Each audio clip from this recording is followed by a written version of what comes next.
Mechanical properties of fluid का एक और क्वेश्चन है NCERT at your fingertips example का, जिसमें आपसे बोल रहा है कि एन आइडियल फ्लूइड। देखिए आइडियल फ्लूइड किसको बोलते हैं? आइडियल फ्लूइड वो होता है जिसकी लेयर्स के बीच में किसी तरह का कोई विस्कस फोर्स एक्ट नहीं करता है, ठीक है, तो वो आइडियल फ्लूइड होता है।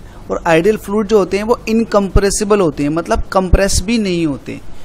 तो हमसे पूछ रहा है an ideal fluid flow through a pipe of circular cross section, ठीक है, एक सर्कुलर क्रॉस सेक्शन से पाइप, और एक पाइप है जिसका क्रॉस सेक्शन जो है सर्कुलर है, ठीक है, इस तरह का उससे पास हो रहा है, ठीक है, जिसका आपको डायमीटर दे रखा है 2.5 सेंटीमीटर का। तो इसको मान लीजिएगा 2.5 सेंटीमीटर, अगला डायमीटर जो है वो है 3.75 सेंटीमीटर का, ठीक है।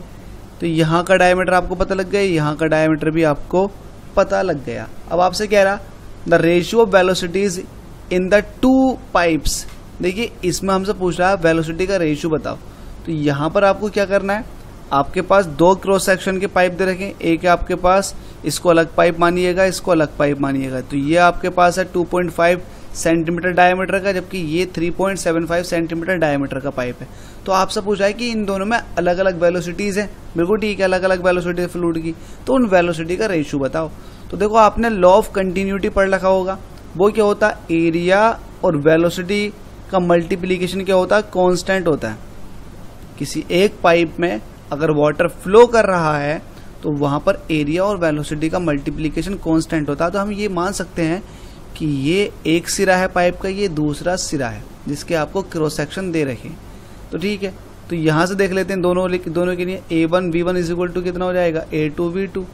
अब आपको क्या करना है, वेलोसिटी का रेशियो निकालना। तो वेलोसिटी का रेशियो निकालने के लिए इसका मतलब क्या हो जाएगा, V1/V2, ये हो जाएगा A2/A1। अगर मैं एरिया रखूं डायमीटर की टर्म में, यहाँ डायमीटर दे रखें, तो ये हो जाएगा पाई d²/2, d²/2। अब ये d2²/4 कहोगे, 4 क्यों कहोगे, क्योंकि स्क्वायर कर दोगे 2 का भी। ऐसे यहाँ पर पाई d1²/4, तो 4 से 4 कट जाएगा, पाई से पाई कट जाएगा, तो ये आ जाएगा d2/d1 इस पूरे का होल स्क्वायर, ठीक है। तो V1/V2 आपके पास क्या निकल कर आ गया, V1/V2 आ चुका है d2/d1। अब देखो d2 कितना है, कितना डायमीटर है, तो यहां से फ्लो करके गया तो इसका डायमीटर होगा d1, इसका डायमीटर होगा d2। तो d2 की वैल्यू दे रखी है आपको 3.75, जबकि d1 आपको दे रखा है, देखो d1 कितना दे रखा है, वो है 2.5। तो 2.50 कर दीजिएगा इसका स्क्वायर, पॉइंट से पॉइंट खत्म हो चुका है, ऊपर आ जाएगा 375, नीचे आ जाएगा 250 इसका स्क्वायर। देखो 125 से काटिएगा तो 125 से 3 टाइम्स कट जाएगा, 125 से 2 टाइम्स कट जाएगा, ठीक है। तो ये आ जाएगा 3/2 का होल स्क्वायर, इसको ओपन करोगे तो 9/4। तो क्या 9/4 कहीं दे रखा, 9:4, यस, ऑप्शन ए जो है 9:4 बिल्कुल करेक्ट हो जाएगा।